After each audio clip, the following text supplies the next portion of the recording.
Sous le soleil plombant de Lahore, les 44 meilleurs cricketteurs du Pakistan en plein entraînement. Un mois intensif en vue de la Coupe du Monde 2015 qui se tiendra en Australie. Objectif du camp, doper la condition physique des joueurs, souvent une des faiblesses de cette équipe, et aussi renforcer la cohésion du groupe. Cette équipe marche bien. Les anciens et les plus jeunes, ça fonctionne bien. C'est toujours comme ça. Nous sommes de très bonne humeur sur le terrain. Tout le monde est bien concentré sur le jeu et en même temps, chacun en profite vraiment. Il y a vraiment une bonne ambiance quand nous jouons. Le Pakistan a remporté une fois la Coupe du Monde en 1992. Depuis, l'Australie et l'Inde se partagent le trophée.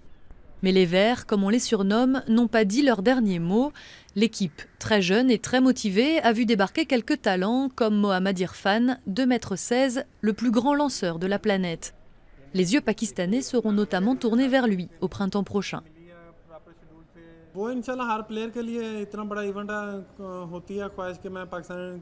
C'est un énorme événement.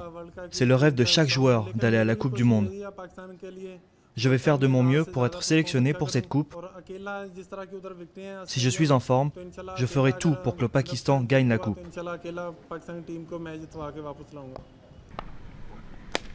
Au pays des Purs, le cricket est presque une religion.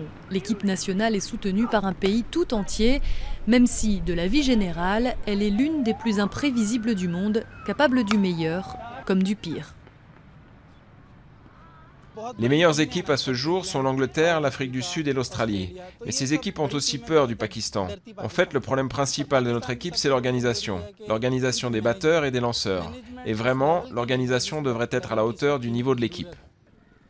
Autre problème, selon les entraîneurs, l'isolement du Pakistan. Aucune équipe internationale n'est venue jouer ici depuis une attaque sur l'équipe sri-lankaise en 2009 à Lahore, qui a tué 8 personnes. Alors forcément, ça pèse sur le niveau. Ces 3-4 dernières années, il n'y a pas eu de match international ici, au Pakistan. Alors il n'y a pas d'inspiration pour les jeunes, dans les écoles et les universités. Nous, quand on jouait, on regardait Imran Khan, Wasim Akram. Mais aujourd'hui, on n'a plus ce genre de superstar. Vous voyez notre équipe nationale du Pakistan, là? C'est rien que des jeunes. Ils font de leur mieux. Mais nous n'avons pas les talents purs que nous avions dans les années 90. La Coupe du Monde aura lieu en Australie et en Nouvelle-Zélande en février prochain. D'ici là, l'équipe pakistanaise se rendra au Sri Lanka en août, portant les espoirs de tout un pays.